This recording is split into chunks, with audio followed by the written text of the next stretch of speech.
Friends, PG న్యూస్కి స్వాగతం. కువైట్లో ఘర్షణ సమయాల్లో తరచుగా సంఖ్యలే కథను ఆక్రమిస్తాయి. మనం దాడులు, లక్ష్యాలు, నష్టం గురించి వింటూ ఉంటాం.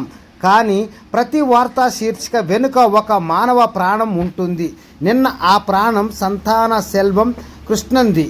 ఆయన సైనికుడు కాదు, ఆయన ఏ ఘర్షణలోనూ భాగం కూడా కాదు. అతను కేవలం ఒక కార్మికుడు. తన జీవితాన్ని గడుపుతూ తన పని తాను చేసుకుంటూ బహుశా తన భవిష్యత్తు గురించి, స్వదేశంలోని తన కుటుంబం గురించి ఆలోచిస్తూ ఉండేవాడు. కువైట్లోని చాలామందిలాగే అతను కూడా ఒక మంచి జీవితాన్ని నిర్మించుకోవడానికి, తనపై ఆధారపడిన వారికి అండగా నిలవడానికి, గౌరవంగా పనిచేయడానికి ఇక్కడికి వచ్చాడు. అయినా కూడా ఒక్క క్షణంలో అతని ప్రాణాలు తీసుకోబడ్డాయి.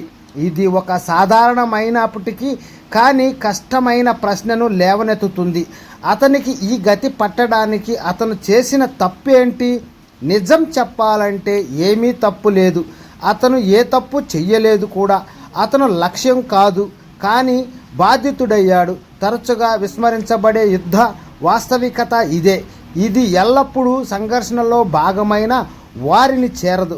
కొన్నిసార్లు దానితో ఏమాత్రం సంబంధం లేని వారిని కూడా ఇది చేరుతుంది. కువైట్లో మేము ప్రపంచ నలుమూలల నుండి వచ్చిన ప్రజల మధ్య నివసిస్తున్నాము. వారు మాకు అపరిచితులు కాదు. వారు మా దైనందిన జీవితంలో ఒక భాగం. వారు మాతో పాటు పనిచేస్తారు, మా ఆర్థిక వ్యవస్థకు మద్దతును ఇస్తారు, మరియు మేమందరం మా ఇల్లుగా పిలుచుకునే ఈ దేశానికి సమర్థవంతంగా దోహదపడతారు. ఇలాంటిది జరిగినప్పుడు అది మాకు దూరంగా జరిగిన విషయము కాదు. అది మాకు వ్యక్తిగతమైనది. మంచి ఉద్యోగ, మెరుగైన భవిష్యత్తు కోసం కువైట్కు వచ్చిన అనేక మందిలో సంతాన సెల్వం కృష్ణన్ ఒకరు. తాను సురక్షితంగా ఉంటానని, తన జీవితాన్ని యథావిధిగా కొనసాగించగలగాలని నమ్మడానికి అతనికి అన్ని కారణాలు ఉన్నాయి. కానీ ఇరాన్ ప్రభుత్వం కువైట్ను దాని కీలక మౌలిక సదుపాయాలను లక్ష్యంగా చేసుకున్నప్పుడు ఆ భద్రతా భావన విషాదకరంగా, అన్యాయంగా చిన్నాభిన్నమ అవుతుంది. అయితే ఈ క్షణం మనకు ఒక ముఖ్యమైన విషయాన్ని గుర్తు చేయాలి. ప్రతి రాజకీయ నిర్ణయం, ప్రతి ఉద్రిక్త, ప్రతి సమ్మె వెనుక నిజమైన మనుషులు ఉంటారు. కుటుంబాలు, బాధ్యతలు, కలలు ఉన్న మనుషులు. ఏ సంఘర్షణలోనూ భాగం కాని వారు దాని పర్యవసనాలను అనుభవిస్తారు. జరిగిన దాని గురించి మనం ఆలోచిస్తున్నప్పుడు కేవలం ఆ సంఘటనపైనే కాకుండా ప్రాణాలు కోల్పోయిన వారిపై కూడా దృష్టి పెట్టాలి. అతని పేరు కేవలం ఒక సాధారణ ప్రస్తావనగా మిగిలిపోకూడదు.